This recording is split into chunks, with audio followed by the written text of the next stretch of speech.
evening, everyone, and welcome to episode 42 of the Retrospectives podcast. My name is Patrick Arthur, and I'm joined, as always, by my co host, James Turlings. James, you ready to discuss Dark Messiah of Kicking and Kicking on this episode today? Kicking and kicking is going to be right, Patrick, but I think you'll find there was a lot of freezing and mind controlling in there too. Yeah, this game we're playing this fortnight, it half feels like an environmental puzzle game half the time as opposed to a hack and slash. We are, of course, doing Dark Messiah of Might and Magic this episode. But before we get into describing that, first of all, we are the Retrospectives podcast. Each and every fortnight, James and I play through a classic game of the past from start to finish. And then we have an in depth discussion and review of it to determine if that game has truly stood the test of time. We don't really care about how good these games were in their heyday when they were first released. We just want to know, is it still fun to play today? Has it truly stood up? Is it worth playing in amongst all the brilliant titles that get released every single year? We are, of course, doing Dark Messiah of Might and Magic for this fortnight's episode. It's a first person action RPG that was first released in 2006 for the PC. There's also a version released in 2008 for the Xbox called Dark Messiah of Might and Magic Elements, which, as far as I can tell, basically just stripped back all of the freeform class customization and just gave you one of like 4 preset classes. I don't know why they did that, but that's the other version. So play the PC version. It was made by Arkane Studios, which are most famous for Dishonored and Prey, which are both games that I hold in extremely high regard. And I'm sure you think fondly of them as well, right, James? Not as highly as you do, definitely. I just thought that Prey was just okay, and Dishonored was also just okay, actually. Yeah, they're some of the better games that I've played, I think, in recent years. I think that perhaps I don't hold them quite as high as the absolute fanatics do, but Prey in particular is a masterpiece. So it was interesting going back to a game that Arkane Studios made back when they were a newer developer.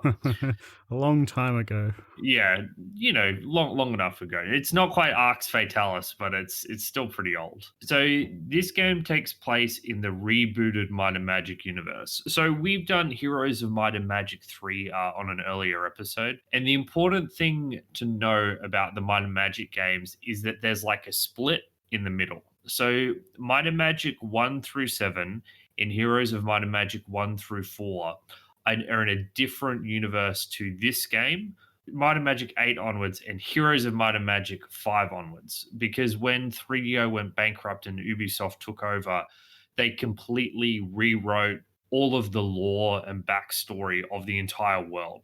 So while there are a lot of assets shared between the two universes, it's a completely different world and story and background. So this is in the new one. This is in post Heroes 5 universe. Yeah, and I've heard a lot of people are quite salty about this retcon. Apparently, Heroes of Might and Magic was gearing up for a really cool plot line before they kind of swept the rug from under it. Well, yeah, the game, I think Heroes 3, the expansion pack, like ends with these two swords that were never meant to be crossing, creating a nuclear explosion and basically wiping out all life on the planet. So they had to go to a whole new world and all this interesting stuff. And then, yeah, apparently 5 onwards, the story becomes a lot worse.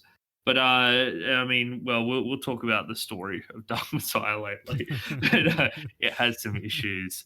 So that's the universe, the broad setting that Dark Messiah takes place in. Before we get into the discussion proper, just a couple of housekeeping things. James and I both played on PC. Of course, playing on the Xbox version is not recommended in the slightest. If you're going to play this game, play the PC version.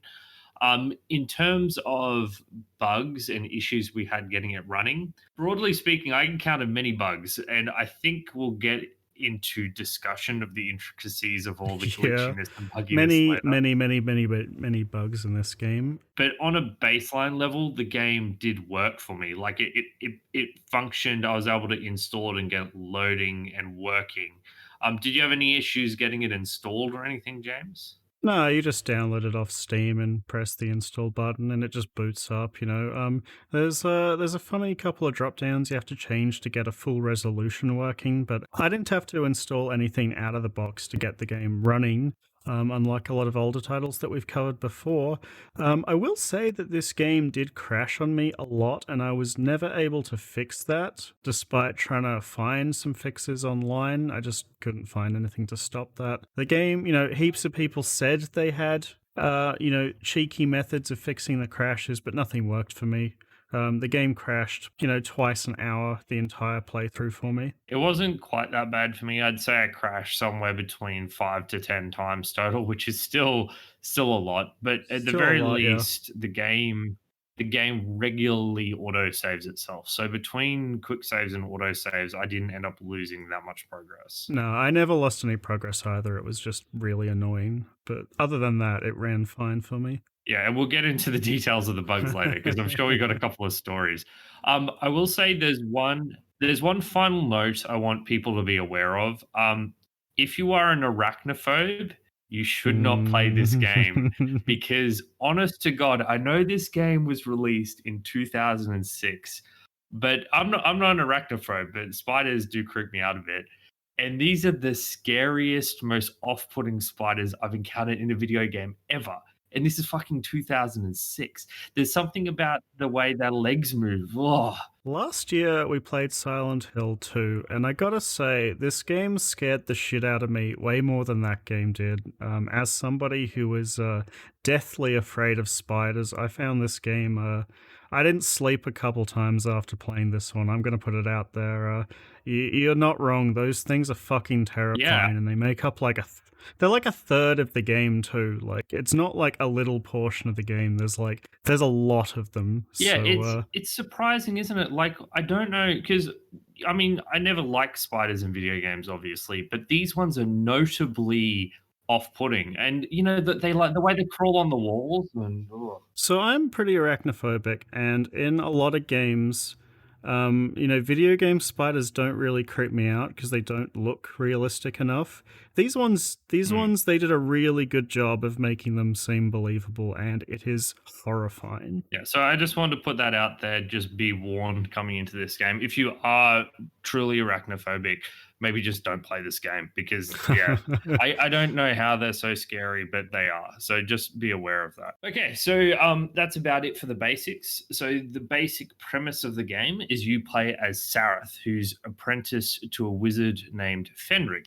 For the tutorial of this game, you loot a cave for a magic crystal, and then after getting that crystal, you get told to meet another wizard called Menelag, who you are told will help you loot another cave to get the MacGuffin that's called the Skull of Shadows. And the Skull of Shadows is a magical artifact that will allow you to defeat the evil necromancers that are waging evil war on all of the goody goods in the nation.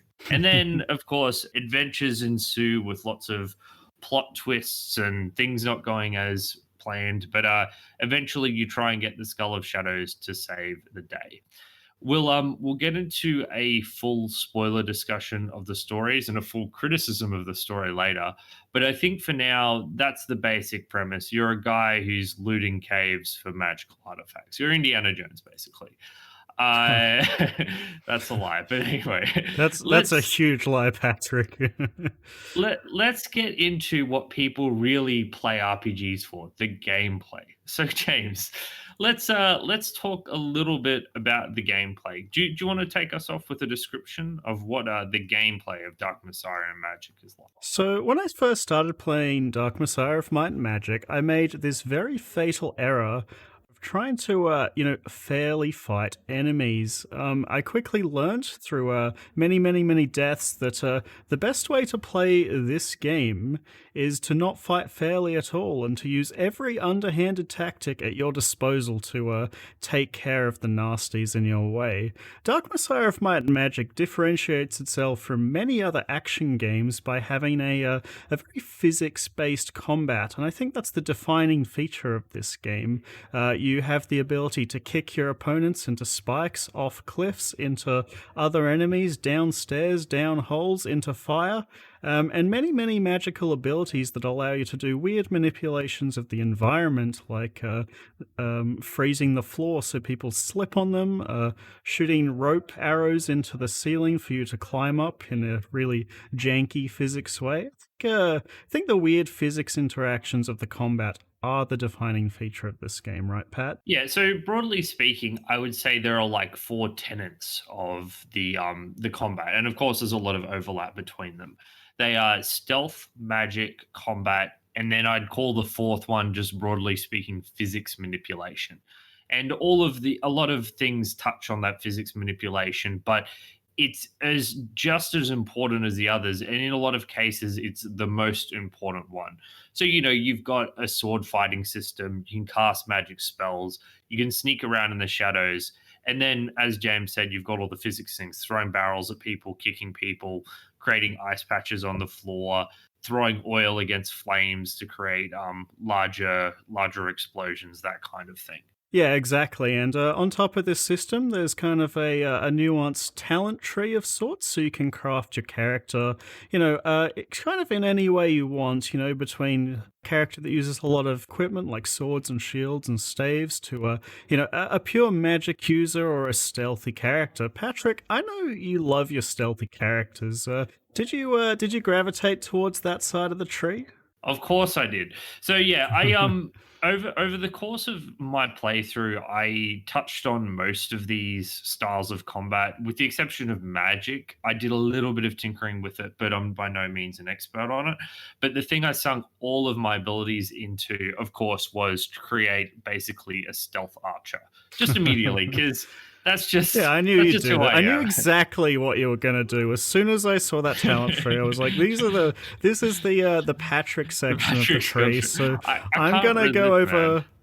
over. I know. So that's why I, for the sake of the show, dumped every single point into magic.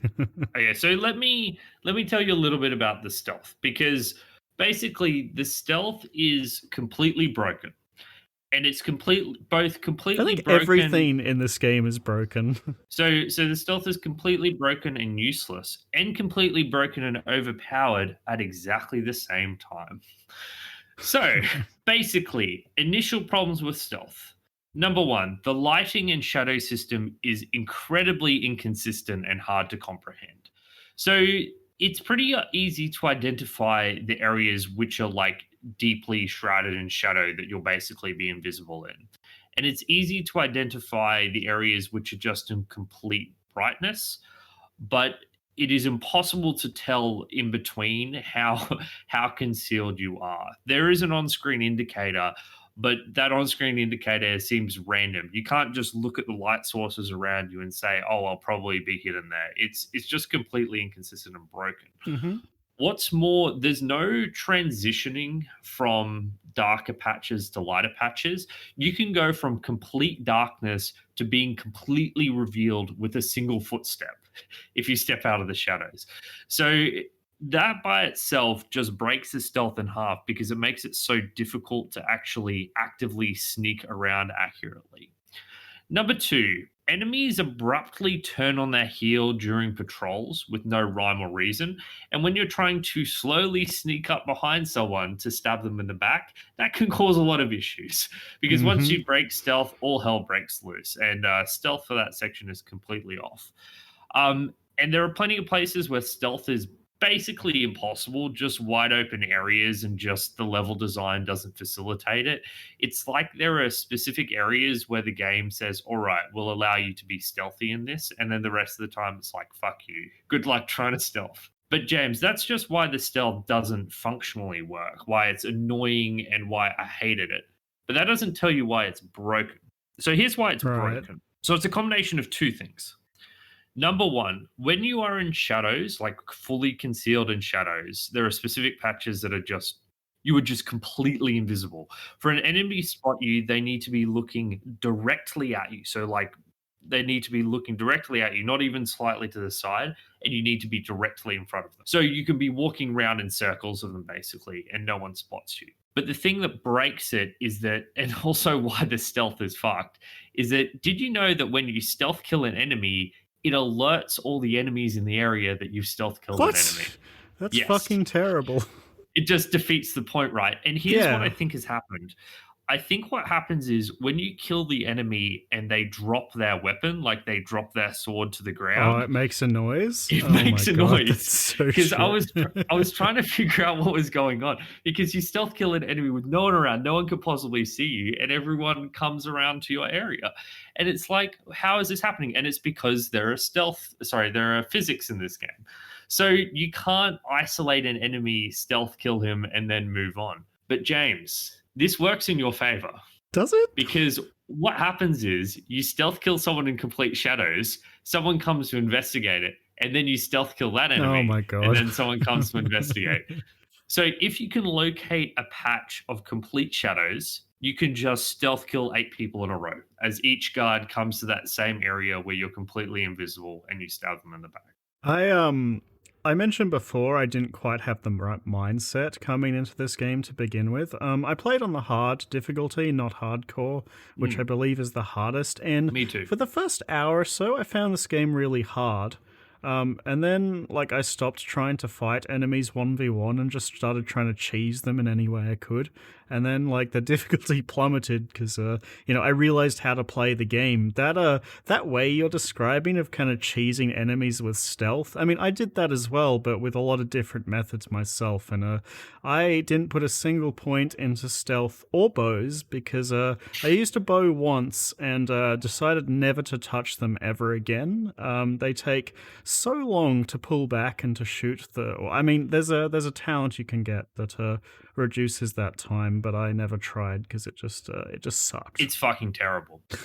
So your DPS with the bow and arrow improves as you go on, but even when it's like all maxed out, it still isn't very strong. So what you want from bow and arrow combat is you want your arrows to be lethal or close to lethal. You want high damaging arrows. And it's okay for them to take like a long time to charge up and it to be like clunky, but you need those arrows to do a lot of damage. Otherwise, it feels kind of like, I don't know. What's the point? It's like Yeah. you're throwing rocks at them, right? But if you shoot an arrow through someone's head, it should basically kill them. This game kind of goes the other way, like with all of the perks and like your strength maxed out to improve your weapon damage, you can shoot a lot of arrows rather rapidly. But that's not anywhere near as fun as lethal and stealth kills with the bow and arrow. You get a bunch of special bows too, right? Because this game has, a fairly diverse equipment set throughout the game, and I found a bunch of poison, fire, and ice bow weapons throughout. I couldn't use them, but they were Mm. there. Did you make use of those to improve the archery a bit? Yeah, so basically they would give you one or two arrows worth of like special abilities, and then they'd revert back to their basic bow form. It's not like, What? so the idea is that they basically had spells attached. So like the ice arrow, the first one you shot would freeze an enemy, or would release a poison cloud, or something like that. I thought they would So all do that, right? Like every arrow they shot would be. that would be very broken. If you could just freeze an enemy with every single arrow, it would be busted because Right. that's like a spell, and you're also doing damage to them. Do they So not just have a cooldown or something like that, like the first one? And I think it must be a cooldown, but basically it ends up being a fairly minor effect if you're right. trying to bow and arrow people. So in the end, I barely used it except to cheese enemies in specific spots, against melee enemies or uh some boss fights. I was just using only the bow and arrow, most boss fights actually. But Man, you think that sounds broken? You very obviously didn't make a mage character because I tell you what, every single spell the mage has is broken in half, and it's fucking great. okay, tell me a bit about the magic because basically the stealth is busted. I will say, I will render judgment on it. The stealth is just bad. Sometimes jankiness can be good, and jankiness is often excellent. But I think that in order for jankiness to be enjoyable, there needs to be like a baseline level of functionality. And think the stealth in this game lacks that baseline level of functionality. Like it's too broken for the janky deviations from it to be enjoyable. It's just completely and utterly borked. And obviously I used it throughout the game because that's how I like to play these games, but it was just unsatisfying towards the end. So if you're going to play this game, just know that if you make a stealth-based character, it's not fun. This is not good stealth gameplay. No, I read as much online when I was, just reading people's opinions on the game. Basically, everybody recommended either to make a warrior or a mage type character. And I'm really glad that I chose mage because it is really fucking fun. I will say that I think this game is a lot more fun at the beginning than it is near the end, just because while there's a lot of physics stuff and like lots of neat tricks you can do with the magic, it's not as deep as it seems to be on first glance. Like for the first 4 or 5 hours, this game was incredible for me gameplay wise.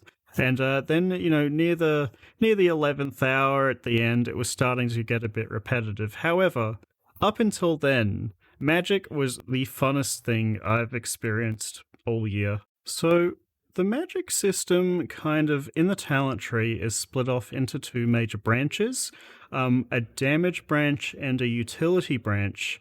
The damage branch has stuff like fireballs and lightning bolts, fire traps, icicle, and a flamethrower at the very end, while the utility branch has stuff like telekinesis and heal and mind control, and damage reduction and weaken.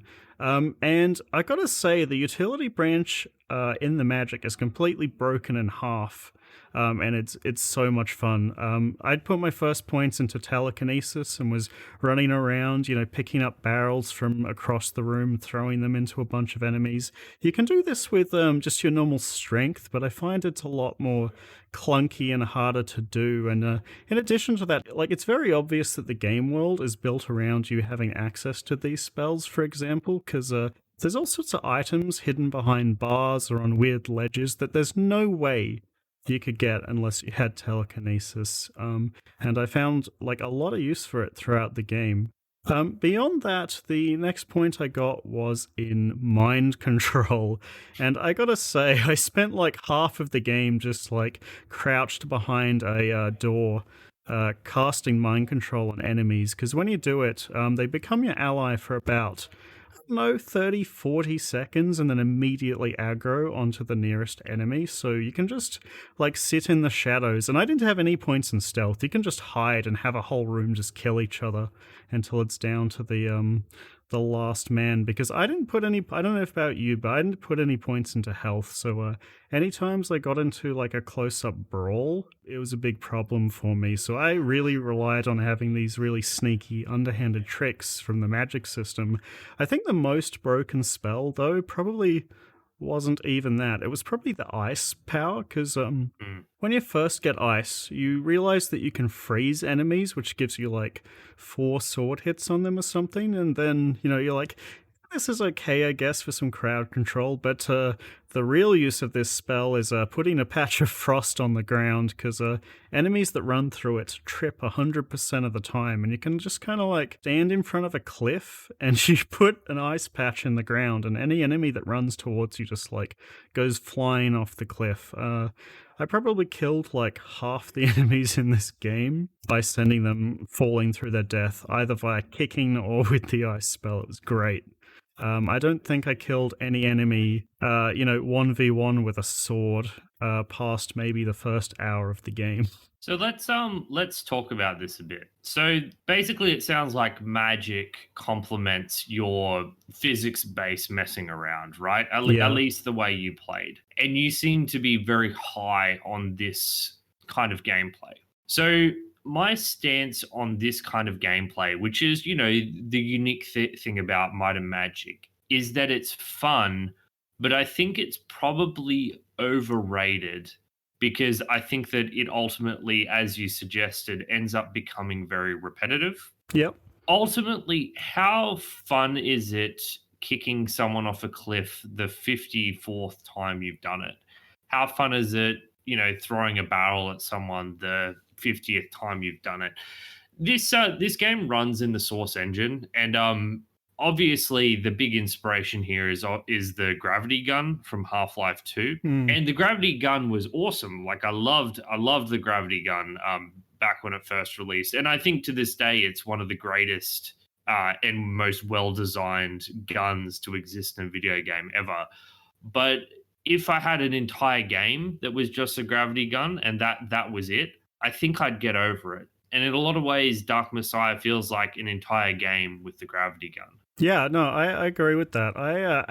My main criticism of this game is that I think even though it's only 11 hours long, it's probably still slightly too long. I think that there is a place for an entire game made about around this kind of physics interaction, but I think that kind of game either has to be so deep into this physics interaction that you could play it for hours and never see everything, which this game definitely isn't. And I think had it been a bit shorter, maybe like, I don't know, 6 to 8 hours, I would have found it to be incredibly fun from start to finish. But like as you said, the 50th time you kick someone off a wall, nowhere near as fun as the first like 10 times, right? Yeah, so what I would say part of the problem is I think that the fact that enemies hit you so hard that they will do 2/3 to 3/4 of your health with one hit as you move towards the end game. And I think that because traditional combat does very little damage, or it takes a lot longer to kill enemies with traditional combat, that you're incentivized towards this instant kill Yes. gameplay loop. So chip damage isn't strong when you can immediately kill an enemy from full health to zero health if you kick them into spikes or off a ledge Yep. or make them slip off a cliff or whatever it is you end up doing that. And once you've figured that out, once you've realized that the entire game is all based around getting instant kills, Yeah. it kind of streamlines the gameplay decision making and the way you play it into something a lot more repetitive. Like, what's the point of throwing down an oil jar when you can kick an enemy into a fire and kill them? Yeah. What's the point of throwing a barrel into someone if you can run to wherever the closest spike wall, wait for them to come to you and kick them into the spike wall? So once you've figured out how to optimize executing enemies in one hit, I think that the enjoyment of the gameplay drops off dramatically because you stop messing around and you're just streamlining through the instant kills. Yeah, it's very dependent on the level design too, right? Like those areas where you're up high with lots of ledges either side of you, you're very incentivized to kick. And, if there's fireplaces around you, again, you're incentivized to kick. I think that you can have this system and incentivize different solutions to the enemy problem by doing that with the environment design, by having different ways to kill things. Like those environments where there was a bunch of barrels up in, on a ledge, and you can, use your sword to chop at the supports and have them come crashing down on enemies. Like stuff like that, like kind of mixed it up a little bit. But what I really wanted from this game was for the environment to introduce new things as the game went on. I think that the talent system does that to an extent.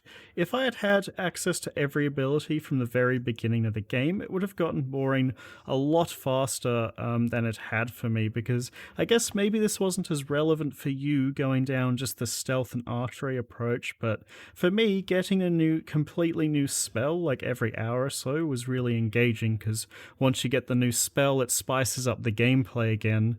And even if you have access to those kicks, you want to experiment, right? Whereas I think if you don't go Mm. down the magic route, you don't get that. Yeah, so I guess when I think of like these environmental things, the game that comes to mind is like Divinity Original Sin 2 and how you can combine abilities together, I guess, in interesting ways. Whereas I'm not sure this game didn't really feel like you were combining abilities together in different ways as much as you were using one ability per enemy killed. And there was a variety there, but it never was about combining things and kind of escalating the complexity. it kind of just, you just run out of elements. Like, and There once was a you've little bit of that. Like, I found myself using telekinesis to grab barrels and then dip them in flames before throwing them at people. The same with, the first couple of times I was using arrows, I noticed that you could, dip your arrow into fire and then shoot them at people. okay, that's a bit more complex than what I was doing. Yeah, because I was setting up little traps. Like you make little fireplaces, and then you can put a frost patch in front of them and have everyone trip into the fire, which is basically a guaranteed kill. Because once something's on fire, it just burns to death within a few seconds. So I think that you had a reduced experience because of basically because of the build you did. I think playing this game as a magic user, I, was able to do some.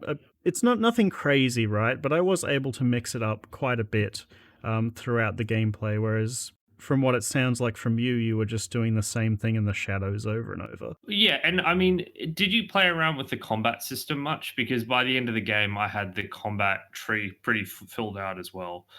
I put 3 points into the first combat thing, and that was it. So what I did was I got a bunch of utility spells. I got Fireball, Heal, Telekinesis, and then I dumped all my points into extra mana and mana regeneration. And I was quite weak for that period of the game when I was trying to get to mana regeneration, which was near the end of the Spider Temple and near the in the catacomb bit under the Spider Temple. So I was really weak in that section, and I was basically relying on tripping people up with frost and coup de graceing them on the ground. But once I got mana regeneration, I was basically immortal because I don't know if you put points into heal at all, but you just press the button and your health goes up by like a quarter. And you can mash it, there's no cooldown, so you just have like infinite health basically. I With the didn't mana bother. regeneration. Yeah.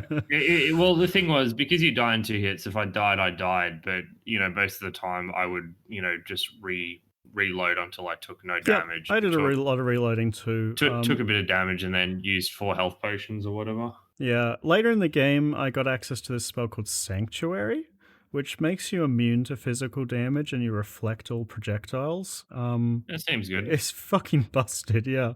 Once I got that spell, I don't think I died again. It was nuts. It was great. So I just want to take a moment to talk about I guess, the baseline combat. Like, obviously, kicking and physics manipulation ends up being the primary part of the game, but there is still a melee combat thing in first person that you Yep. do have. So the closest to it, you would think of it as probably a more advanced Skyrim combat. I've Yep. played a few of these games. So the first one I played was a Half-Life mod called Pirates, Vikings, and what was it? It was PV Pirates, Vikings, Barbarians, I think it was. Something like that, which was an old Half-Life mod, which had a lot of melee combat. Then after that, I played a fair bit of a game called Chivalry, Medieval Warfare, which also has a first person melee thing. I wanted to talk about those games because I think first person melee games are just kind of not very good. Yeah, I don't like them either. Like, they're fine, and I think that people hold up the melee combat of this game pretty high, like saying it's a lot of fun and everything, but really it's incredibly simple. I think what they're talking about is the physics, right? I mean, yeah, but this is all part and parcel of it. Like, The melee combat in this game's pretty bad, honestly. Like, I found blocking to be extremely inconsistent. Enemies would inconsistently stagger depending on what attacks I was doing.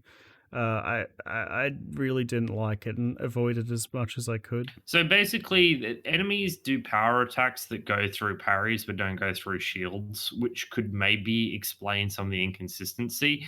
The basic back and forth is that you get a parry off, which gives you a window to do damage to the enemy, and it just goes back and forth like that. There are several different power attacks you can do depending on what direction key you're holding, but honestly, it doesn't seem to make much difference which one you're doing. It's just the direction you're attacking from. They all seem to do similar damage. Yeah, I just tried to avoid it where I could. When an enemy has been knocked over on the ground, if you do a power attack, with your cursor on top of them, it goes into this like scripted animation where you coup de grace them and do a massive amount of damage. For most enemies in the first half of the game, that's enough to kill them straight out. But later in the game, you need to get maybe three off from some of the tankier enemies to get the kill. I basically just tried to trip people over and then stab them. Fuck slashing at them with the weak ass sword, but I guess I didn't put any points into it. Yeah, well, I mean, the thing was because early on I put all my points into stealth, I also was utterly useless in melee combat. But by towards the end of the game, it was a reasonable choice for me with, maximum strength and everything that I could actually batter enemies around if I wanted. And it's just kind of not very good. I was trying to figure out why it is that first person, sword games are not fun, whereas third person sword games like Dark Souls, for example, are excellent. And not just excellent, they're superb. Or, a game like Fury feels really good to play. And the best way I could understand it is it's all about field of view. In first person, you can only really concentrate on one enemy at once. You can't see very much, and you're very limited in terms of how you move. Like, because you always need to be facing the enemy, you're always backing up with S and W instead of Hmm. moving around the enemy if like you can in a third person I game. actually thought that something that made the combat a bit better was that you actually walk backwards really slowly compared to how you walk forward. So it's a lot harder to kite enemies. You actually need to fully turn around and sprint away rather than just, sliding backwards as much as you can, trip kicking people as they come near you. But does that make it better? Yeah, I do think it makes it a bit better tactically. I think that if you could fully go, like if you could move backwards as fast as possible, then you could just, swipe people out of range over and over. I don't think that'd make it better. So basically, I actually don't think it makes a difference if you're competent enough at moving around because having your back exposed doesn't actually give you any sort of downside. It just gives you, I guess, less time to like make decisions. But you have exactly the same mobility. You can just turn around and sprint and then immediately turn around again, right? It doesn't actually affect you, except it makes the whole experience feel a lot clunkier. And I think that yes, it's there for a reason, but I think it leads to a less fun experience when your movement isn't as free. It's a big reason why, like, a game like Quake, which has like really good and fluid movement, or, more recently, Dusk, feels great. It feels great to slide around in any direction at any speed. And my take is fuck these attempts to create balance. Like, I just prefer to have the smoother movement. Yeah, I disagree. I think it would be really weird in this game. I felt it added a lot to the combat, honestly. Okay, but consider like a third person game like Dark Souls, right? Can you imagine that game where if instead of, holding back on the control stick, if you had to be, I guess, locked onto the enemy at all times, and if you were, so you're forced into being locked onto the enemy, and when you That's a hold down completely back. different game. I don't think it's a fair comparison. Well, it is. Listen, it is a different game. It's a third person game, but I'm trying to explain why these first person brawlers don't feel good.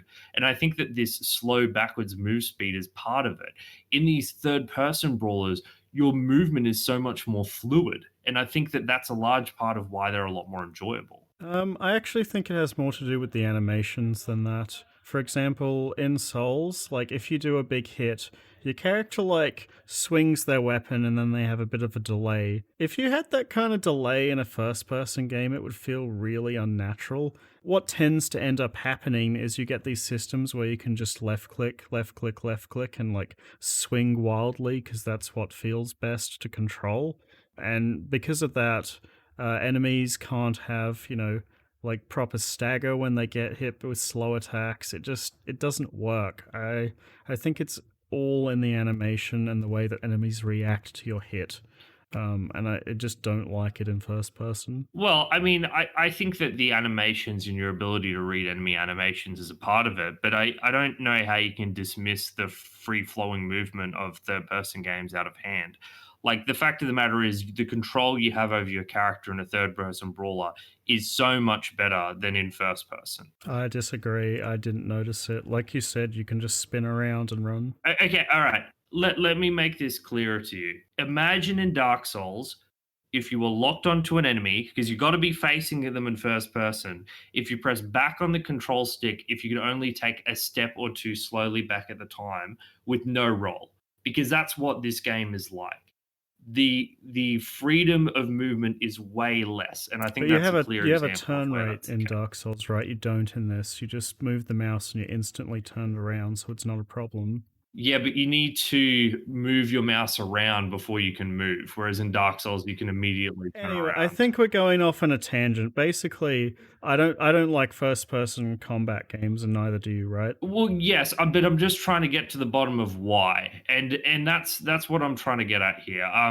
Because I'm just trying to think. Like at the end of the day, what's the difference between? I feel like I have more control over my movement in this game than I do Souls. Well, I would feel that way if I wasn't backing up very slowly. I think that's the difference. Right. But like other games don't have that and you feel the same about those games.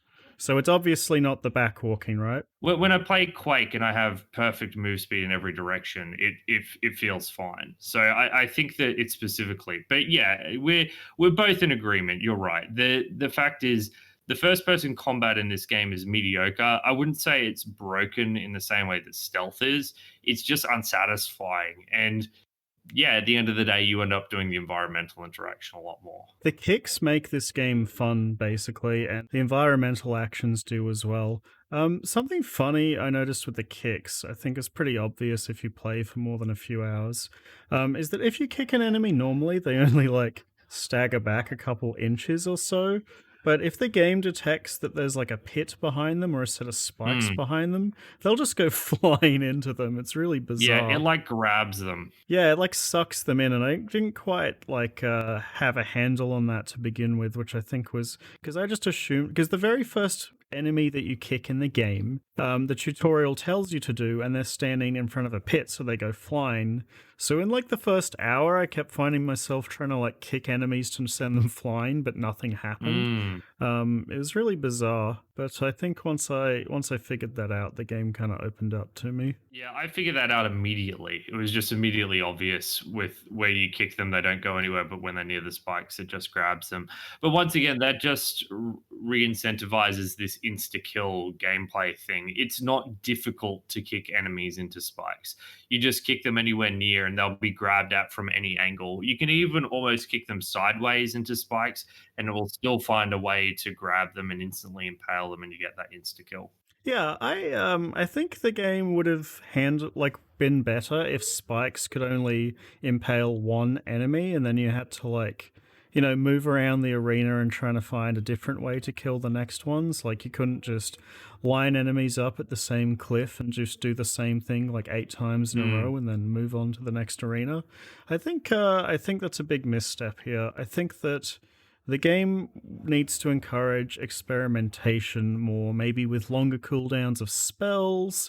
Maybe you need to put more points into because, like, I didn't put any points into strength, and I can kick this fucking gigantic orc halfway across the planet. It makes no sense. I felt like you Yeah. needed to invest in the ability to do those kickings so often, but for the first like 5 or 6 hours of this game, I was having a blast, right? Like I didn't mind that it wasn't super hard. I just found it really fun to mess around with the spells and to kick enemies off and just, cheese the ever loving fuck out of them. It was super fun for me to begin with. And I'd say that probably the thing that carried this game's fun factor for me throughout most of the experience was this physics-based combat. I just really liked it to begin with, but it did wear it out its welcome near the end. So I'm a lot less high on it than you are. I still had fun with it, but I think 5 to 6 hours is astoundingly generous. I think within 2 hours, I'd seen everything that there was to see. And I think that, yes, kicking enemies on spikes and off cliffs is fun for a little bit. But honestly, by the 10th time you've done it, like you're done. Like, oh, I can cut down this rope which collapses these barrels on people. Like, I've played Half Life 2. I know how these physics systems work. So I got over it a lot more quickly. That being said, it was still a little bit of fun to continue doing. I can't deny that, this physics based messing around, there's something that's intrinsically appealing about it. But it wasn't like, oh boy, this is awesome, like with Katamari, where the novelty I think carried through the entire game. I think I was just like tolerating it at that stage. So the physics in this game are fun, but don't let people overstate how good they are. Because people are mad about their game. They think this is like the most fun melee game ever. That is not the case. I You'll get think this over is this. I think this is the most fun first-person melee game I've ever played by like a long shot. I haven't played an endless number, but I just think that basically after a few hours, the tech demo has done its duty, and everything after that is fairly redundant. So, I mean, don't yeah, like saying again, like what helped me last 6 hours wasn't just the kicking; it was being drip fed new mage abilities. So I think how much fun you're gonna have with this game is strongly reliant on what kind of character you play, and I would highly recommend to dabble in magic. I do take exception to that. I don't think these mage abilities suddenly unlock an incredibly different game. They let you do a few things more creatively, but it's at the end of the day, it's still just messing around with the same physics system. I'm not discounting that you enjoyed it. I'm just saying for me, this stuff just isn't nearly as fun as for me as it was for you. Yeah, so I'm not saying that each one of these is incredibly deep, right? Like it's only fun for a short amount of time, but these short amounts of time are spread over the 6 hours, like you don't get them all at once. So it's like, you have your fun with the kicking and then it gets boring, and then you have your fun with the ice power and then it gets boring, and they kind of chain together to keep your enjoyment engaged over the course of the game, if that makes sense. Just one more quick thing before we go to our first music break, as we've been going for a while. I actually really liked the way that this game handed out its ability points, and it did so not based on, the way you fought in combat. It gave you ability points throughout the story at set points, and for doing, extraneous tasks that you found throughout the world. And I really liked that because I think it made the progression feel really good. If you ran past a bunch of enemies with stealth or something, you weren't punished, and you weren't forced to, needlessly engage with the combat when you didn't want to. You know what I mean? I agree. If you've played the new Deus Ex games, one of the problems with those games is that there was a specific style of play, which was stealth ghosting, that was the optimal way to play because it gave you the most skill points. So I do prefer it when games don't try and force you to play a particular way. If you're going to have a game with skill points, it's far better to tie it into story progression than anything else. Yeah. So with that out of the way, let's move on to our first music break. Patrick, what did you think about the soundtrack in this game? So overall, with this soundtrack, it was a fairly resounding meh. I think the music's solid. It's orchestral stuff with some choir vocals, some horns and trumpets and violins, but it didn't really stir my loins as it was. I was never like, wow, what great music. The track I've selected is the inventively named Soundtrack 7, which is the track that plays early on in the game as a Cyclops begins attacking the city. The only reason I selected it because it was one of the only soundtracks that I remembered, because it's a fairly adrenaline-filled scene as you're fleeing from a Cyclops.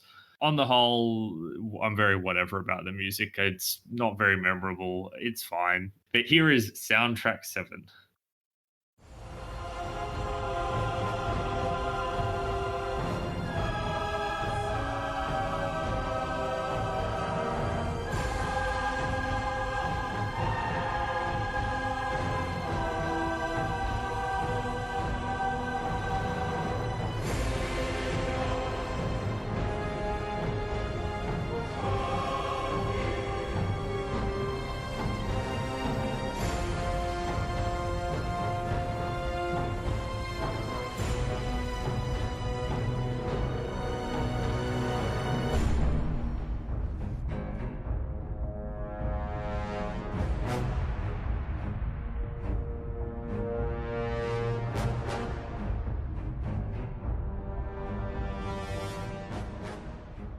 That was the brilliantly named soundtrack number 7, and I swear to God, I did try to find the real name of this piece, but I think it might actually just be called soundtrack number 7.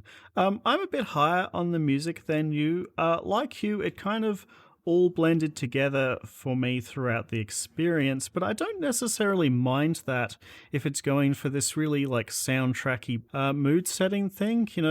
It was very orchestral, and unlike a lot of the other kind of like darker, stealthy games that we've been playing recently, this one wasn't necessarily like a creeping soundtrack. I found it got very, very grandiose and bombastic at points throughout the game, and I thought that matched the tone of the story and the dark theming of the world quite well. Like when you're in these gigantic necromancer crypts, that go up and down for miles into darkness, and you've got the brass and the violins just kicking into overdrive. It was really good at a number of points in the soundtrack. I wouldn't say it's a great soundtrack, but definitely on the positive end of the spectrum for me. I would say that perhaps the problem is that I was utterly uninvested in the story.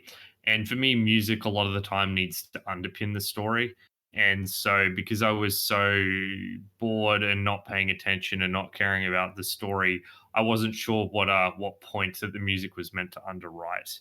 But yeah, it certainly faded into the background for me. Did you want to get into the story then, Patrick? Let's do it. Yeah, spoilers. I also was not super invested in it, and I don't think that the story was particularly compelling throughout the game. But take us away. How did you feel? Well, let's explain it a bit. So, as I alluded to, you meet up with another wizard Menelag after acquiring this magic crystal, and you're meant to go find the Skull of Shadows to beat the evil necromancers. But then, surprise, surprise, the evil necromancers attack Menelag and kill him. So you and his niece have to go off alone to try and get the Skull of Shadows.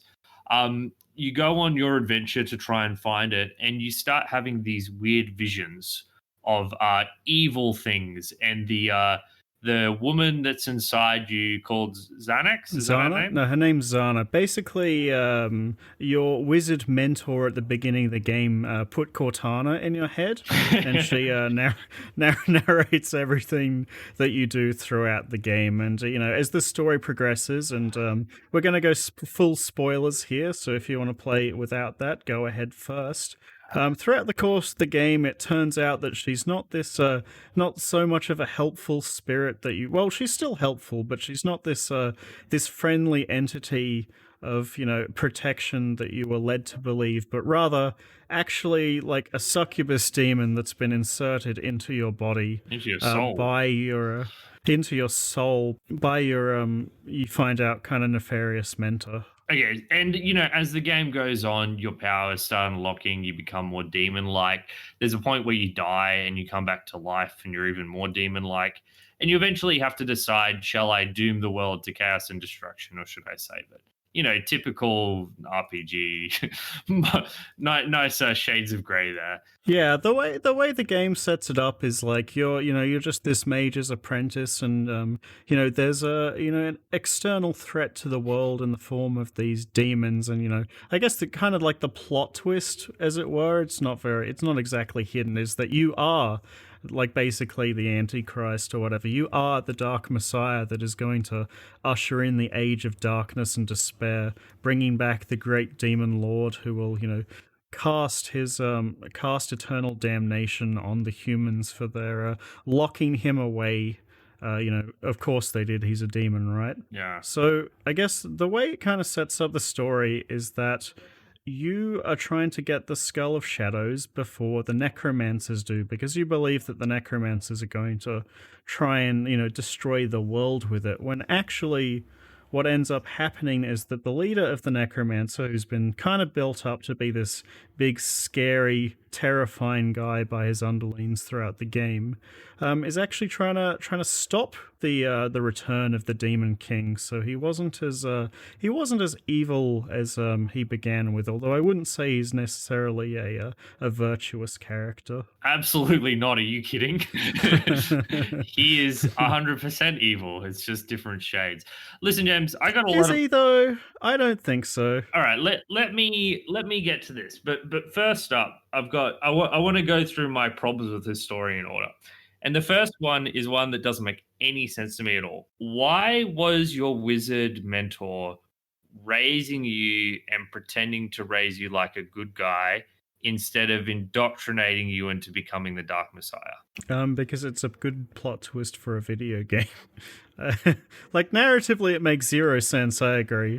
I don't understand. So what he does is he raises you like a normal good boy. You're just a normal person.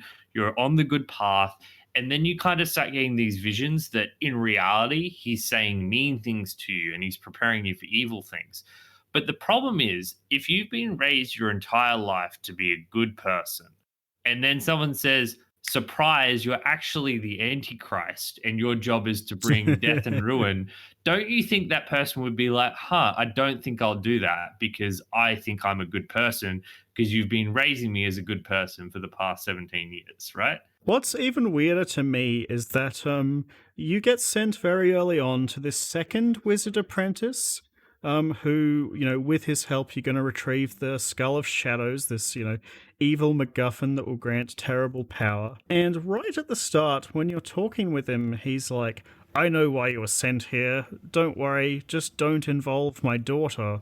I don't think the second wizard was as evil, but he's just like helping you to destroy the world. I really didn't understand that. Yeah, it doesn't make any sense. So if you're going to raise a Dark Messiah, you should be indoctrinating them from childhood to rise to become to this position of the Dark Messiah. And that's what would make sense. It just felt like they wanted to put a plot twist in here for no fucking reason because they wanted you to not be evil. And that leads into my number one criticism of this story. You are barely evil in this game called Dark Messiah. Barely evil. The people you are opposing this entire game are super evil necromancers, not the good guys. And if you basically didn't include the Dark Messiah bit and just made that as like an optional choice to take power for yourself at the end of the game, literally nothing would change. You could just be a good character this entire game. I disagree with this criticism because the game actually has multiple paths and multiple endings through the game, and you actually, as a character, get to choose what you do. Like, if you agree with Patrick and you think this character, isn't evil at all, then you can go the good route. You can, get rid of the demon inside your head. You can save the kind mage girl, and you can destroy your father, the Demon King, and save the entire world. You can absolutely do that. That's a superficial end of the game choice. The fact of the matter is, for 90% of your playtime, the things you're killing are orcs and goblins and evil necromancers and evil soldiers that talk about how they want to wet their blades on civilians' blood. That's who you're fighting in this game, evil people. You're not fighting good people. You're not much of a Dark Messiah when you're killing evil people. Yeah, but you're thinking about it too black and white, Patrick. This isn't the evil demons and the evil necromancers against the good humans. This is a three-way death match between the three factions, right? So either way, if you're leaning towards the good human side or the evil demon side, you're still going to be opposed against these evil necromancers, just not necessarily because they're evil, right? Yeah, but then like why are you even the Dark Messiah? You're just another chump. What do you mean, why are you the Dark Messiah? You're the Dark Messiah because you're the son of the Demon King and nothing can change that. Yeah, but it's uninteresting when your enemies are just as evil as you are. Here's the thing. If you want to posit someone as being evil, having them do evil actions is a very important part of being evil. And throughout the course of this game, you do basically nothing which could be constituted as evil. You're just killing evil people and killing evil orcs and What do you evil mean? I did goblins. plenty of evil things. I let that character die because there was a spider there and I didn't want to go into the spider's nest. That is not an evil thing. How is that even remotely evil? How is leaving somebody to die when you could easily save them not evil? Oh, easily save them. There's a fucking giant spider, and you think that constitutes easily saving them? Are you joking? It's a video game, right? That is not evil. That's a piss weak definition of evil. You know what evil is? Arthas, Warcraft 3 Undead campaign. He assassinates his father, then he comes back to the human lands and spreads a scourge. He turns the night elves into liches and destroys that citadel with the pure goal of serving the Lich King to bring a wave of demons to destroy all humanity. And along the way, every step along the way, you're doing incredibly evil things. That is evil. Fighting against other evil necromancers is piss weak evil. It's, oh, but we don't want to have you doing actual evil things. So we're going to posit your enemies as being basically just as bad as you are. Even the very final thing you do, and Sarah says this, regardless of whether you have committed to the evil path or not. He says, "Oh my God, the necromancers are going to kill thousands of people in the city. We have to stop them." That isn't a thing an evil person would say. Okay, so basically you're saying that like one of the routes doesn't make sense. No. That is something he says regardless of what fucking route you're on. Yeah. So if you're on the good route, that makes sense, right? Yes, it does, but it doesn't make sense if you're on the dark route. Yeah, you're criticizing the evil route, right? Well, I'm saying that if the game is trying to present both as legitimate options, it has completely failed to do so.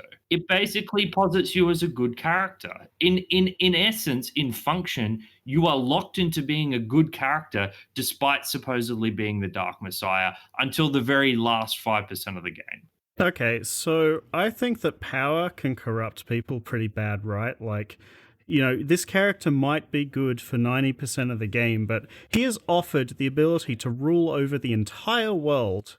You tell me that there is not a single good person in the world that would switch for that opportunity. I think good and evil are interesting when there's shades of grey that gradually get pushed as the game unfolds. The way this game is presented. But do you think that's do you think that's unrealistic? Do you think it's unrealistic for a good person offered the chance to rule the entire world I'm not disputing that. I'm saying that's uninteresting storytelling. It's uninteresting storytelling. If the character is honestly, if you've decided from stage one, on day one, like at hour one, I'm going to be the Dark Messiah and go the evil route. At hour 9, right before the game finishes, you shouldn't be saying, "Oh no, the necromancers are planning to kill thousands of people. This really bothers me. I need to go save them." But that is what Sarah says, regardless of what you want to do, because at that stage, he's still locked in as the good character. That to me is unacceptable. You are barely a Dark Messiah, and you're only the Dark Messiah at the 11th hour. I think a game called Dark Messiah of Might and Magic, you should be given the option to be fucking evil. Okay. I think that there's 4 endings to this game, and basically only one of the 4 is this problematic ending that you're talking about. That's the one where you choose to free your father, the Demon King, and have him rule over all of humanity, is the truly evil route. The one I picked was the one to lock him away again, but keep the power for myself, because I think that ending leaves it a bit vague as to whether you're going to be, an oppressive ruler like your father or not. I don't think it kind of locks you in that way. And I think it makes I think that ending makes a lot more sense than the one you're criticizing. I think you're getting too hung up on the last 10 minutes of story. I think that when we look at the strength of the story, we should be looking at it substantively, like as a whole. And I think that the inability to do anything evil and the positing of all of your enemies as evil is problematic. And I think it would be a lot more interesting if you could actually do evil things in a game called Dark Messiah. I basically agree. I'm defending it, but I don't want to give off the wrong impression. I think the story's weak as a whole, but I think you're overemphasizing how much of a problem it seems to be. Well, for me, it was a huge problem. All right, so basically, what choices did you make at the end of the day? Well, I ended up going good because I read that you could get more powerful weapons. Because Right. didn't Okay. give a shit about the story at all because I thought it was stupid. Yeah, because there's objectively one correct choice for the ending, and that's to Yes. let the stupid mage die in the pit of spiders. Because fuck going into that pit of spiders, and then ruling the world with your hot demon wife for all eternity. Obviously, the correct decision there, Patrick. Well, she was also just Liana was just the worst character. She was whiny So and annoying. annoying and pushing. Yeah. I hated her. Yeah, and whereas Zana was pushy as well, but she actually had a bit of humor and wit to her, and yeah, far better character. So if I was Obviously. picking it for story reasons, I would have gone that way as well. One minor final criticism of the story I have. I think Sarath is kind of a blockhead. He's boring as shit too. He's only ever immediately concerned with the task right in front of him, and he Yeah. gives no thought to any kind of long-term decision making. He has no agency, and it's always either Zana or Liana telling him what to do and him following orders. He's not a very interesting or inspiring character. He's dumb and boring and monotone. I mean, you can have characters like I think of Commander Shepard from Mass Effect that are fairly, not like super interesting, but still are like capable leaders and problem solvers and managing their teams and getting, like getting the job done. Yeah. So I don't want to say like every single character that doesn't have, stupid quirks is a bad character, but Sareth just has no charisma or personality whatsoever. Yeah, he sucks. He's like a self-insert, but not, and it doesn't work very well. I think Zana's the like most Highlight. entertaining character to listen to. Yeah, Yeah. and everyone else basically sucks, right? Yeah. I didn't hate Arantir, I guess. He's an evil character, but honestly, what he's trying to do, which is save the world from the demons, even though, his methods are fucking evil, there's some good there, right? Like some No. small glimmer. No, not at all. No, there's not. You know what he could do, James? Instead of deciding to sacrifice thousands of people to close the portal, he could open diplomatic negotiations with someone else and figure out a way to do it without sacrificing thousands of people. Diplomatic I mean, negotiations with the yes. demons. Are you No, not with kidding the me? demons, with the fucking humans, with the people. He's literally launching attacks with ghouls. Did you see his workshops that were filled with human corpses with their legs cut off, but they were still being kept alive with necromancy? Yeah. The guy is fucked. I don't know why you're a necromancer apologist. What do you mean? Maybe it's just because I liked playing Necropolis and I Heroes mean, 3 a I lot. love Necropolis. I always play those factions, but I mean, I think that he's as evil comes. And this whole, you demons just want death and destruction, whereas I just want to kill everyone and reanimate them. I'm not really seeing the distinction here, particularly when he plans an attack on a city with a fucking cyclops to kill thousands of civilians. I think they're fairly equal. He's got his journals throughout the game, and he believes that death is just a threshold that people need to stop putting so much emphasis on. He Yeah, just he just wants everybody necromancer to. says. I'm sure if he Yeah. was a zombie, he'd have a different opinion.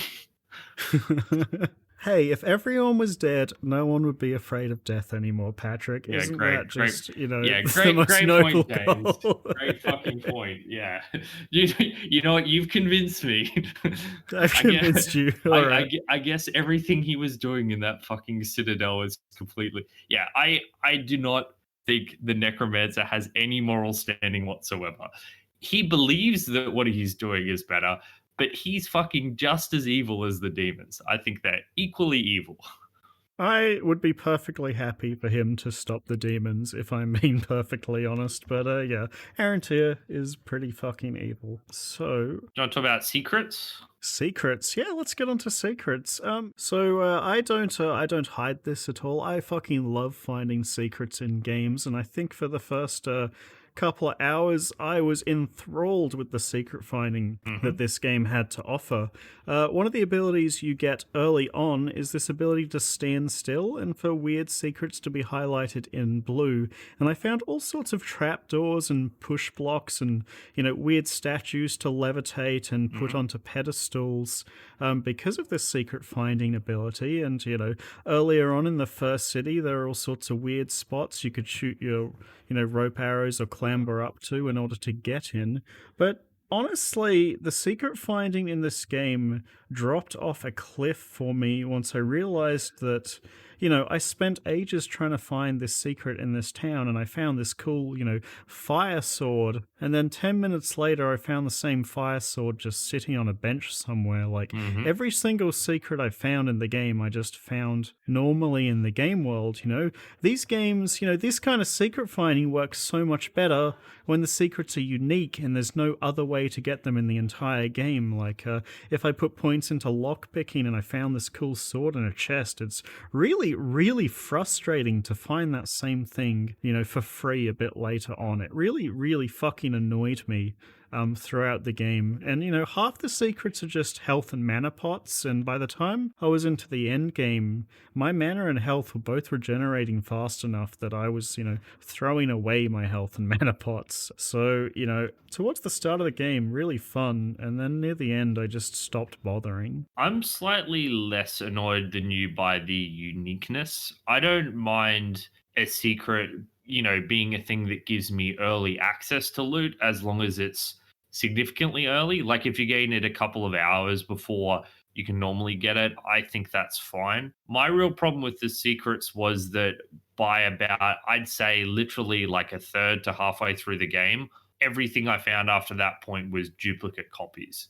I enjoyed the process of secret hunting, particularly the rope arrow methods of getting to stupid places. But the number of pairs of lightning daggers I would have had by the end of the game, I would have Yes. had like fucking 10 pairs of them. And there's no way to sell stuff either, right? Yeah, If you pick up a duplicate, it just destroys the item. It doesn't even go into your yeah, inventory. it just disappeared. It just disappears. It makes no fucking sense. It was so frustrating. If this game had more equipment and more shit to find, the secret finding would be probably some of the best, among games that I've played. But because the rewards are so underwhelming later on, it just fizzles out. Yeah, and at the end, the game even gives up. Like it stops trying to give you items. It just gives you mana and health Yep. potions. It just stops. It's like, well, I mean, we've already given you the same item six times, so we're not going to bother giving it to you the seventh time. Here are just some mana and health potions. So that's when we should get the best Yeah, secrets. like I said, I think this game's a few hours too long, and I think both the talent system and the item system are a victim of the length of the game. I think 8 hours would have been basically perfect for this game, and it just dragged on quite a lot. But like overall, the secrets were really well hidden. Like there's a huge variety in the Mhm. times you can find. Like I reckon that you missed a heap of them because you didn't put points into levitation, right? I had Oh, you telekinesis. did. No, You no, did that get it. one. It Okay. only. It. Yeah, it was like 1 point. I put a couple of points into magic early on, but then I stopped. So I found all the telekinesis secrets. I think at least. My favorite ones were the ones that were really not obvious and that you had to do a bunch of janky platforming to get to. Though I do say I had to Mhm. reload my save so many times because I'd jump into this spot where the game thought was falling, but my character. So I get stuck in the falling animation indefinitely and then would just have to reload my save because I was stuck in this corner. Shall we go into our bugs discussion, Yes, James? this is the best part of the episode. So, like you, I had those problems with the rope arrows all the fucking time, particularly The when rope arrows are the buggiest piece of shit ever. Like, you shoot the arrow into the sky, and then the they're so rope bad. spazzes out left and right and all over the place. And if you're an idiot and don't wait for the rope, if you're an idiot, like obviously you should wait for the rope to settle. If you Mhm. don't, oftentimes you'll be clinging onto this rope and it'll fling you outside of the bounds of the map. Like I fell out of the map Yep. so many times. And then you just start Yeah, and then you falling. just have to reload your save. Yep. It was a fucking mess. Because when the rope is uncoiling, it's got no collision. So you can just yeah, go straight through the walls and just get out of the map that way. And then like James said, if you get on the rope, if you try and like get off the rope in between the rope and a building, it'll often just have you floating in midair and you're just completely stuck and there's literally nothing you can do. You can't jump back on the rope, you're just stuck. You can also get caught between two ropes in that fashion. So it's not just the wall and the rope, it's also two sets of ropes. Yeah, that happened to me all the time. Like, cause you put a rope on a low point and then a rope on a higher point, and then you try to like jump from one rope to the other rope to get a bit of vertical distance that you couldn't otherwise. And many times I got stuck in this loop where if I jumped off one of the ropes, it would immediately put me on the other one, and then I'd have to reload my save because I was in rope hell.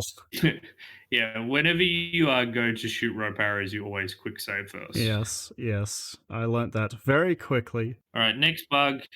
I had this one that I thought had bricked my save, and I would have to play the first 5 hours of the game again. Jesus Christ, what do you do? I spent like an hour trying to fix it. So early on in the game, there is this boat level. And you go through the boat and you clear out all the enemies, and then you get to the deck of the boat and you have to lower the gangplank so that your party member can, climb up onto the boat. And your party member is, off a while away hiding in this room. What was happening for me was that every time I lowered the gangplank, it would instantly game over and say that my NPC companion hated me and that I failed the mission, and I couldn't figure out why. Like every single time I lowered the gangplank, the game said, "She hates you, you lose." And I spent about a full hour trying to figure out why the fuck it was doing that. I thought maybe I hadn't cleared out all the enemies, and that she was angry at me because I hadn't done that and protected her or something. I ran around I did the level 3 times from start to Oh finish, my basically, god. from my save right at the beginning, and I was like, holy fuck, I'm gonna have to start this whole game again because I only have one save on this level, and every time I go from it, It breaks. it breaks, yeah. So I looked it up online and I couldn't find anything. So I spent ages. I did everything. I killed every enemy 10 times over. I didn't unleash the goblins in the hold because I thought maybe she hated me because of that. I tried everything, right? Eventually I fucking figured it out, and I'm so fucking angry about Okay. this. So, at the start of the level, you're with her in the sewers, and she uses telekinesis to move this big, like, boulder or big box for you to go through, and then she closes the box. She moves the box back into position, Mhm. right? And then you're in this room on the other side of where she is, and there's this little box. And, because I was just running through, I pulled out telekinesis, I picked up the box, and I threw it against the wall, and it bounced around the room. Turns out that little box ended up behind the big box so that whenever she tried to open the box to come to the ship, it would bug out and kill her. So, in order to fix it, I just had to pick up the little box and move it, and then it worked. and, Yeah. I had and my save file was just after I'd moved the little box. the physical properties of games of objects in this game are fucked. Like have dropped multiple objects and they just start bouncing around the room. This is like tables. They just literally keep. It's Yeah. like they're on a trampoline. They'll bounce around the room, spazzing out. Typical Source Engine. Also, James, you should know that because it's a Source Engine game, you can just bring up the developer console and load a map. Like I hope you weren't actually thinking of starting from scratch when you could have just loaded the next map. I tried to look that up and couldn't find out how to Ah, do it. Like I looked up cheats and yeah. everything So and didn't see anything. So I was desperate to not start again, right? I've played so much Counter Strike; it's all in the same engine. So it's SV underscore cheats one, and then you go MP underscore, and then the map name, and it just will immediately load it up. Although I don't actually know how that works with like the preservation of your character, so maybe it's not as simple as I'm making it.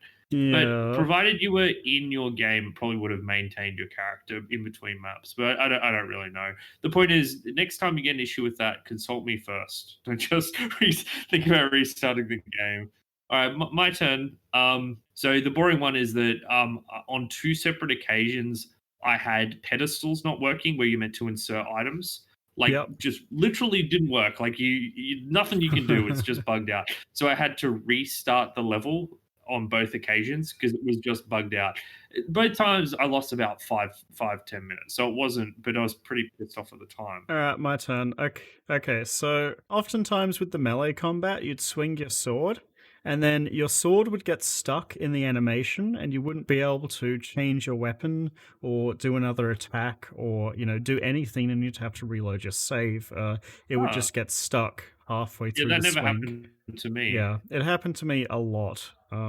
Basically at the start, and then from then on, I was like, "Fuck it, I'm using spells." And then the big fireball spell you get near the end of the tree has like I don't know, like a 6 second wind up of him like moving his hands around in a circle to make this Mm. big fireball, and sometimes it would just get stuck and not do anything. So that was really fucking frustrating. Your turn. Okay, this was the big one because this was the one where I was completely stuck. There's a section near the end of the game where there's a cyclops and you've got a friend with you and you're given an option. You can like give him an alternate route or you can kill the cyclops or whatever. This took me 6 separate attempts to get working. And over the course of it, he got stuck in scenery or because he needs to open the door for you to open the next level. And at one point, he was literally stuck in the roof. Like he was just sitting in the roof, clipped into the roof. I don't even know how that was possible. He was just clipped up in the roof. And then the other times, he was like bugged out at the beginning of the level. At one point, he just ran to a random corner and was just cowering in it after I'd already killed the Cyclops. So that section was by far the most frustrating because the scripting was fucked because the scripting required him to open the door for you. And if he's not there to open the door for you and following his scripting, then nothing happens. Eventually, I managed to sneak past the Cyclops, which was annoying instead of just killing it. But that was the only way I could actually get the level to progress. That worked first try for me, so it sucks to Yeah, be just you. literally 6 times. Yeah. So a couple times I jumped up on a barrel to like go, like there was a barrel in my way, and I thought it'd be easier to just jump on top of it. And then I jump off the barrel, and then the game forgot there was a floor there, and I just fell through the map. On many Yeah. occasions, or I get stuck in that endless falling animation. This game's buggy as hell. I've got one final one. So there was a bit where you had to take this like side path through you were up on the side of a mountain, right, on these wooden huts, Yes. and there was like a side path through the spiders. But I managed to figure out, and you could kind of jump down to the next area, but it would kill you with fall damage. But I managed to jump in a specific way that it would not kill me except when I did, and so I could avoid the spiders. But the first time I did it, my character went into the screaming noise of falling, and then he didn't stop. Yes, So it he's was just a screaming. constant scream of like I'm just running around looting objects as he's screaming, and I'm like, man, I really don't want to go into the spiders, but I successfully glitched my way down here. So You spent the rest of the game screaming. Yeah. oh, eventually it ended when I loaded the next checkpoint, which wasn't too Oh, you far just away, but played I the just whole muted the thing with game that for that period. screaming? Yeah. I just muted it. On that section with the Do cliff, you have a final one? not really. Basically, everything in this game was Okay, buggy as shit. Like the it's enemies were buggy. broken. Yeah, it's Yeah. such a broken mess of a game. But like half the time these glitches happened, I laughed, and then half the time it was incredibly infuriating. Especially the game crashes. Mm. That was definitely the worst because a quick saving. It really wasn't that much of a big deal if I had to reload, as long as it worked immediately the next time. But when the game crashed constantly, it was fucking annoying. Yeah, it sounds like it happened to you heaps as well. Like it happened to me a decent amount, but not as much as you. It happened less to me near the end of the game, but near the start, it was like constant. I thought, I was Mm. like, can we? I almost thought maybe we should pick a different game for the week, honestly. No, after you subjected me to Luna Silver Star story, You were literally never getting out of anything But ever. this was my choice. Oh yeah, it was, wasn't it? Yeah, this would be you getting out Yeah, of it. good point. Yeah, good point, lol. Speaking of Uh, that cliff, did you see that like broken house on the side of the cliff? yes, I went I up went to it. up there with the rope arrows, Yeah, and and there's there was nothing nothing there. there. I Yeah. was so angry. I was like, this is a secret. No, it was just the game didn't think you could get up there. That's a good segue into some of the level design stuff I wanted to talk about if you want to do that now. Let's music break and then we'll touch on. Sure. So I was higher than Patrick was on the music, as we've said. I liked how bombastic and loud the orchestral themes got in a lot of places, so I chose one of those themes as the one to share with you guys, and that was Wings of Destruction, which I think plays when you fight one of the worm or dragon type enemies in the game. So here is Probably the dragon, considering its wings of destruction, James, and not the worm type. How many worms do you know that have wings? all of the ones spelt WYRM. In Ooh, fact, all right, okay. yeah. I admit So, you were. I've been got. I've been wrecked. There is a giant worm boss, which is like a literal earthworm sort of boss, which is why I got tricked. But it looks like I've made a fool of myself. Touche, James. Ugh. Here it is, guys.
I hope Patrick's recovered from his embarrassing take there. You were going to lead us onto the level design before that little gem. I was. Let's put that incident far behind us. The first time you've ever been right.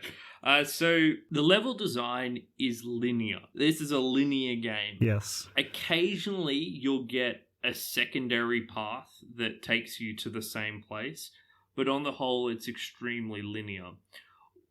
At first, the game does a really good job of selling you the illusion that its levels are more grandiose than they first appear. Yes. Because often what will happen is you'll walk into this beautiful sort of like open landscape and you'll see all these paths kind of like honeycombed into the environment around you.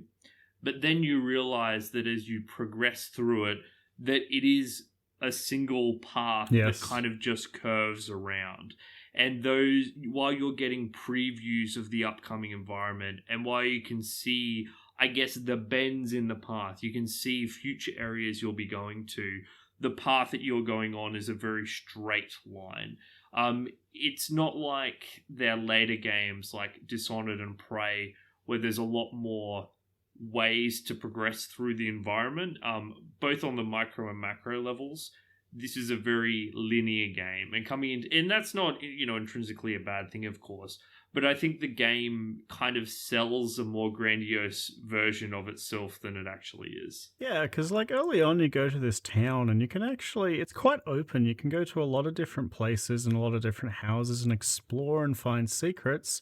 And then it does narrow it down a lot as the game goes on. I didn't mind it as much, and I think the game actually does a pretty good job of taking you to interesting locations. Like I really enjoyed going to the boat and all the necromancer crypts and And obviously, I fucking hate spiders, but the spider temple was cool. Honestly, like in terms of visual direction, and maybe we'll go back into the level design, but in terms of visual direction, I actually think that was one of my favorite parts of the game. I think the necromancer crypts that are gigantic in particular, I think are really cool to look at. By the crypts, do you mean like the necromancer stronghold, or the crypts right at the end of the game? I think right at the ones right at the end of the game. I did like the stronghold Yeah. though. Yeah. Yeah, what I was gonna say, I know we're kind of dashing into aesthetics here, but it's kind of closely related because of how the aesthetics give this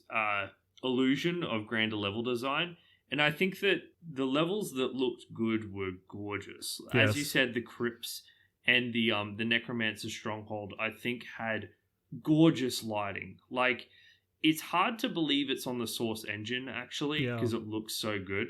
And the Source engine and Half-Life 2 and everything, they've never looked bad, but they do have this kind of, I want to say, washed out color palette Yes. that's kind of, and I've played so many Source games, so I'm so used to that kind of look. And the stuff I saw in the Necromancer Stronghold and the Crypts, and a couple of times just when you kind of get to these more open areas and you can kind of see the vista in front of you, it's a lot more impressive than most anything I've seen in any Source Engine game.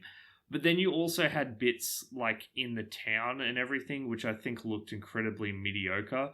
Like there were parts, and the sandy bits were just like look kind of shitty and look like early 2000s games.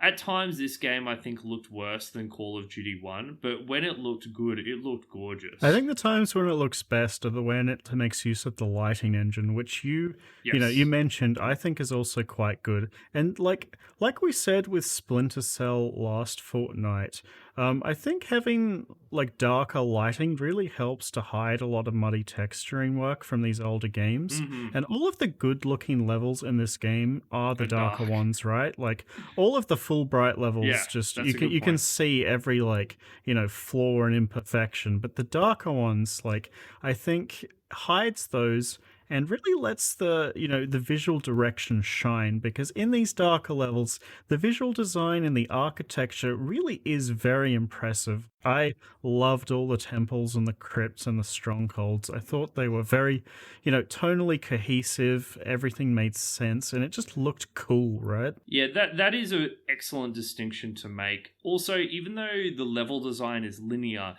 it's still very spacious. Yes. Like we're talking big open halls with huge roofs. Like it's not like you feel cramped. Although I mean there are tunnels in this game, but it really does open up a lot.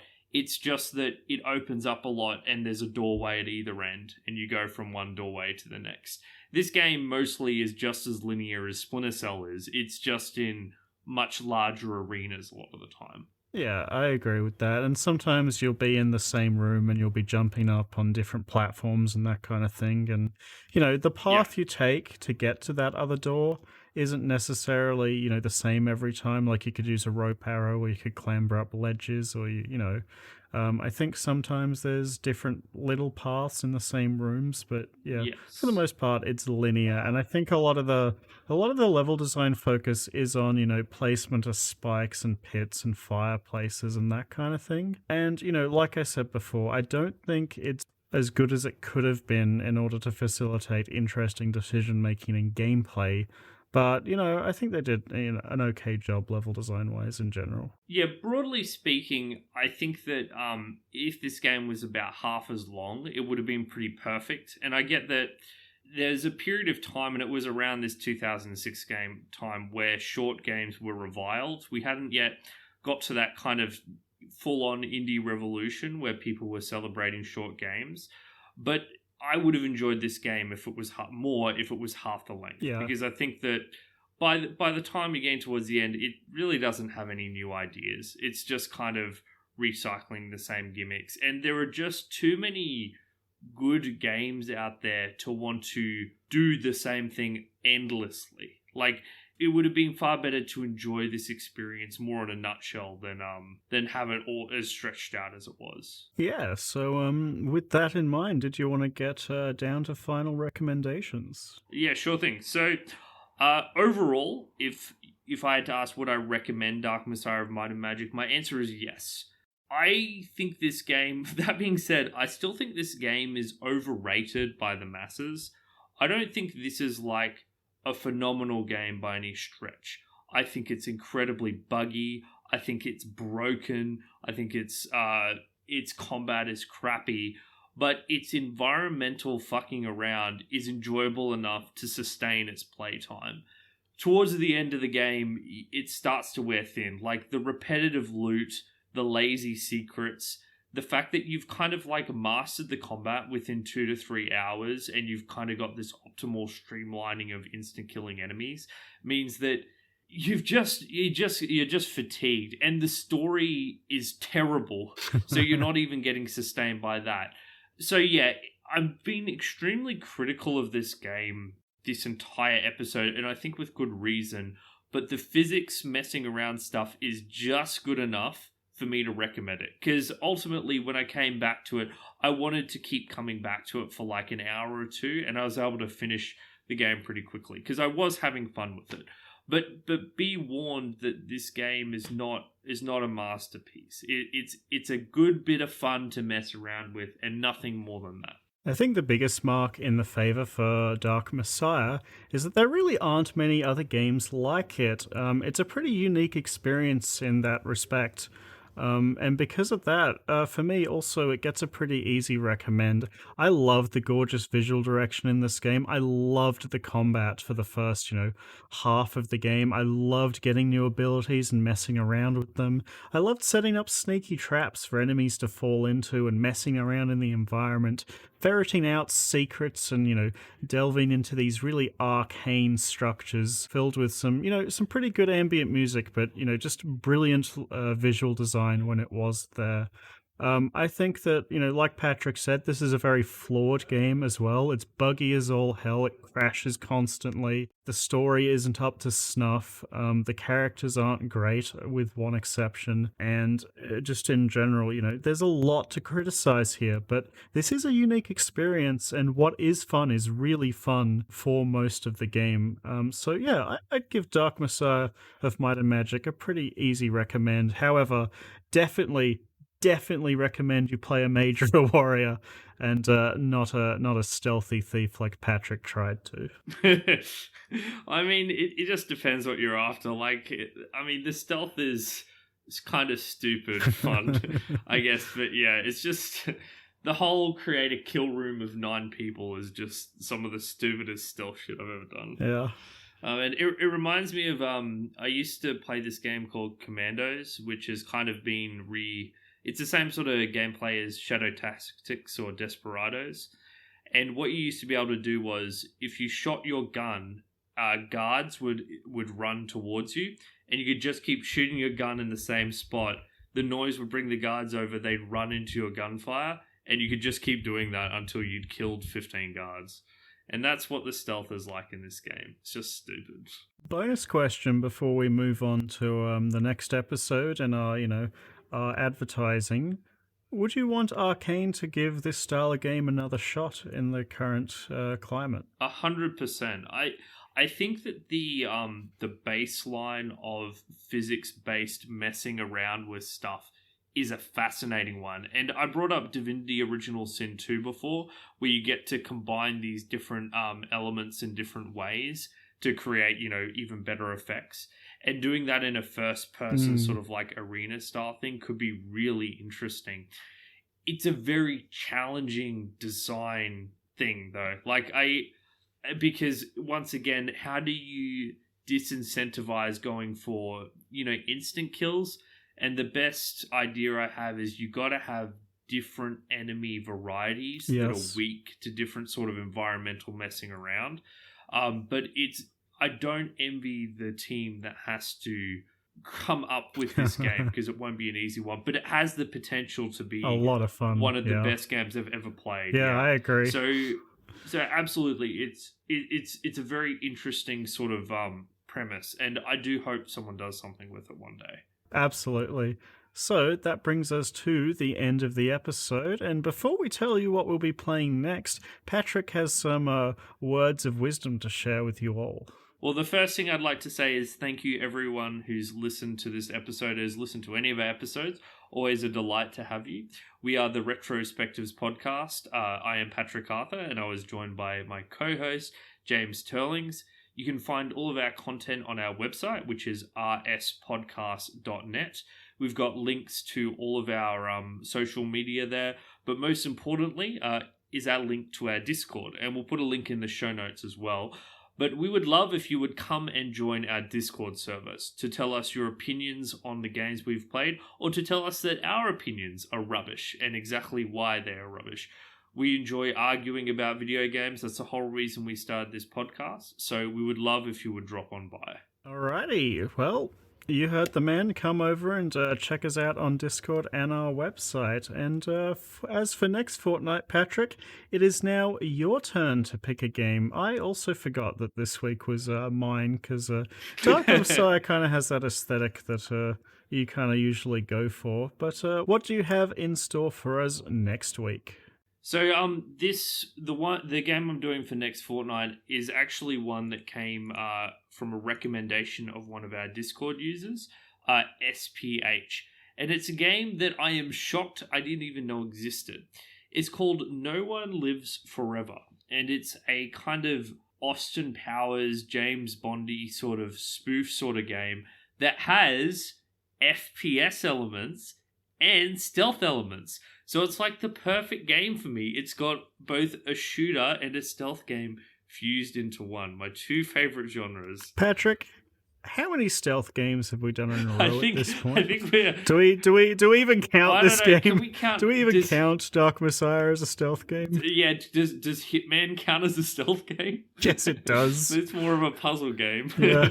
Yeah. Well, we're doing another one, and unfortunately that means that we probably can't do Thief 2 for our next episode, but it'll come. But yeah, I looked at this game. It looks really intriguing. It looks like the sort of game I'd like. So I'm really excited to give it a try. I'm really surprised I never heard of it. But hopefully it's as good as advertised. Yeah, I'd never heard of it either, but I'm really intrigued with the this silly tone that it seems to have going on. I think it could be a lot of fun, so I'm excited to give that a go. And yeah, you'll hear from us. You'll hear all about No One Lives Forever on the next episode of the Retrospectives podcast. Until then, see you later. Adios, everyone.